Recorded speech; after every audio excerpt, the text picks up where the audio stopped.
Yan, ito yung pusa ko. Lagi kong bisita. Yan.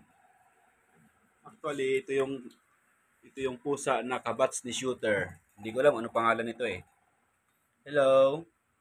Matapang nga lang siya. Ito yung kabats ni Shooter sa Kapon. Lagi ko siyang bisita. Gabi-gabi nandito sa bahay ko. Mamaya-maya aalis na rin yan. Ano pangalan mo kaya, no? Oh, matapang ito, guys.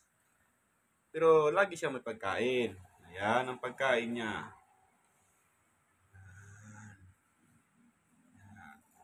Kaya siya, hindi siya nagkamali ng binibisita gabi-gabi.